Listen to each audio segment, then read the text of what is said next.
궁금한 뒷이야기를 들어보면서 물음표가 느낌표로 바뀌는 뉴스의 재구성 뉴스야 시간입니다. 오늘은 정치부 리병수 기자와 함께합니다. 자, 어서 오십시오. 네. 첫 번째 물음표부터 보죠. 네.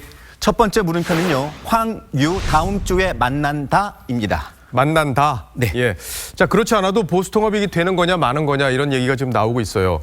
이 혁신통합추진위원회 이게 만들어질 때만 해도 뭔가 잘 될 것 같았는데 지금 분위기가 좀 뭐가 바뀐 거 아니냐 이런 얘기가 나오는데 뭐 취재가 된 게 있습니까? 네. 황교안 자유한국당 대표와 새보수당 유승민 의원이 설 명절 전에 만난다는 걸 추진한다는 소식은 저희가 단독 뉴스로 전해드린 바가 있는데요. 희망 날짜는 전달됐다고 합니다. 그러니까 희망 날짜가 전달됐다. 이거는 아직 뭐 만나기로 확정된 건 아니다 이렇게 볼 수 있겠네요. 네, 보수통합 논의 기구인 혁신통합추진위원회가 다음 주 수요일이나 목요일에 양측이 만날 것을 제안했는데요.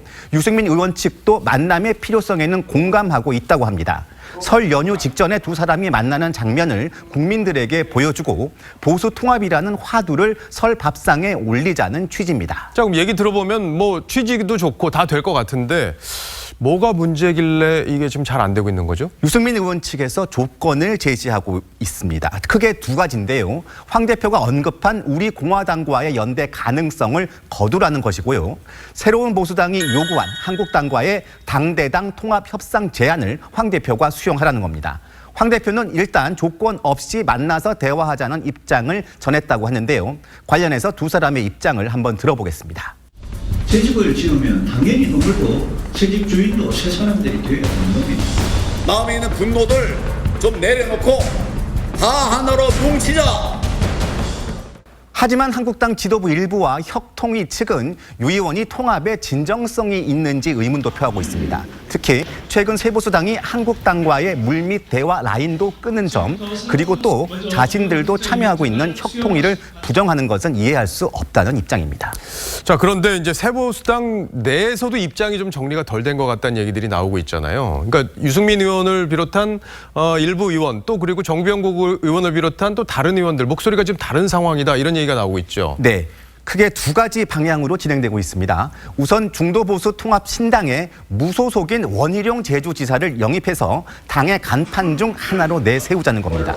또 새보수당 일부 의원을 우선 합류시키는 방안도 추진하고 있습니다. 혁통위 관계자는 원희룡 제주지사를 신당의 공동선대위원장으로 영입해서 신당의 한 축으로 내세울 것이라고 말했고요. 새보수당 소속 현역 의원 8명 중에서 3명 이상이 신당에 우선 합류할 가능성이 높다고 했습니다. 대상으로는 정병국, 정운천 의원 등이 거론됩니다. 자, 그러니까 일단 통합 열차를 출발시킨 다음에 그다음에 유승민 의원이나 안철수 의원을 받을 계획도 지금 갖고 있다. 뭐 그렇게 확정된 건 아니고 그런 구상도 따로 갖고 있다 이렇게 볼 수 있는 건가요? 네, 총선까지 이제 90일도 남지 않았기 때문에 통합과 창당의 속도를 내야 하는데요. 빠르면 2월 17일 이전에 창당을 마무리할 계획입니다. 자, 그럼 이제 한국당 내부 이야기도 좀 해보죠.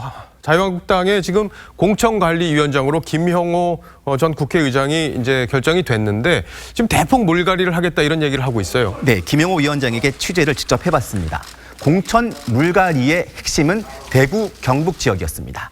나라를 위해 불출마가 명예고 영광이라는 생각을 가져야 한다고도 압박을 했는데요. 공천 물갈이가 시작되고 한국당의 본격적인 쇄신이 진행된다면 통합협상의 주도권이 한국당 쪽으로 넘어올 가능성도 있습니다.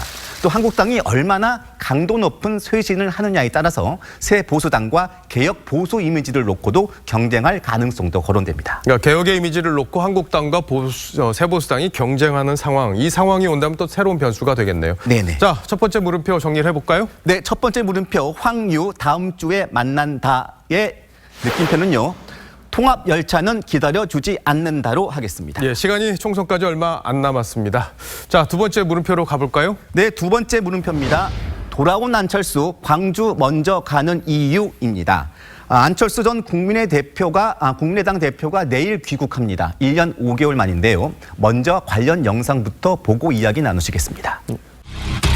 국민의당 시작하는 첫날 희생과 헌신으로 낡은 정치 바꾸겠다는 각오를 다집니다.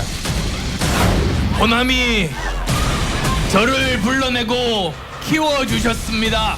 제가 넘어졌을 때 손잡아 일으켜 주신 것도 호남입니다. 저 목소리 오랜만에 듣는데요. 정치인에게 일정이 이제 그 자체가 메시지인데 귀국 후 첫 일정이 광주다. 그런 건가요? 네, 맞습니다. 내일 저녁 인천공항에 도착하는 안 전 대표는요, 월요일 아침 현충원 참배 직후에 버스편으로 광주로 출발해서 국립 5.18 민주묘지를 방문합니다.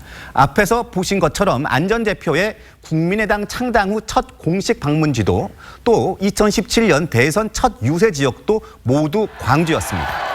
안 전 대표 측 관계자는 광주는 민주화의 성지일 뿐만 아니라 정치인 안철수를 품어준 소중한 지역이라고 했습니다. 자, 근데 지금 유 기자 얘기를 들어보면서 궁금해지는 게 있어요. 그동안 이제 안철수 전 대표가 귀국을 하게 되면 보수통합 논의에 합류하거나 좀 참여하거나 이런 얘기들이 좀 있어 왔잖아요. 근데 지금 유 기자가 얘기한 걸 보면 호남 신당 쪽으로 방향을 트는 거 아닌가 이런 생각도 해볼 수 있겠어요? 네, 바른미래당 복귀와 신당 창당을 두고 마지막 고민을 하고 있지만 호남 세력을 중심으로 한 신당 창당 가능성이 제법 되는 것 같습니다. 안철수계 이동섭 의원은 신당 창당 가능성이 크다. 당명을 바꾸고 신당 창당하는 것은 일주일이면 가능하다고 했습니다.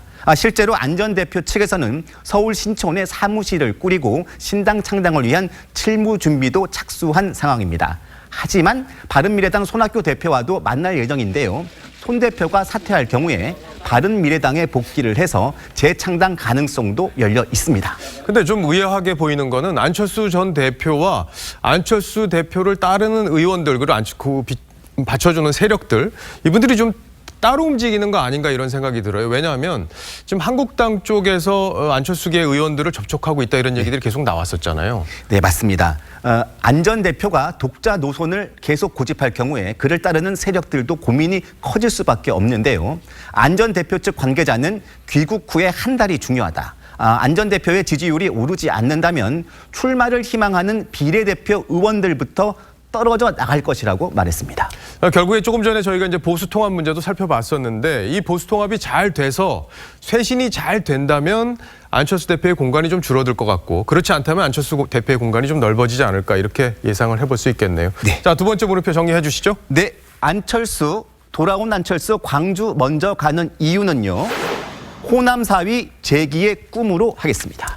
예, 안 전 대표 부인 김미영 씨가 이제 전남 순천 출신이기 때문에 이제 호남 사위로 불렸었는데 어쨌든 지금 호남에서는 민주당 지지율이 압도적으로 높은 상황이기 때문에 이게 4년 전 국민의당 간판으로 호남에서 안철수 대표가 선전했을 때 그때하고는 상황이 좀 다르긴 한 것 같습니다. 어떻게 진행되는지 좀 더 지켜봐야겠습니다.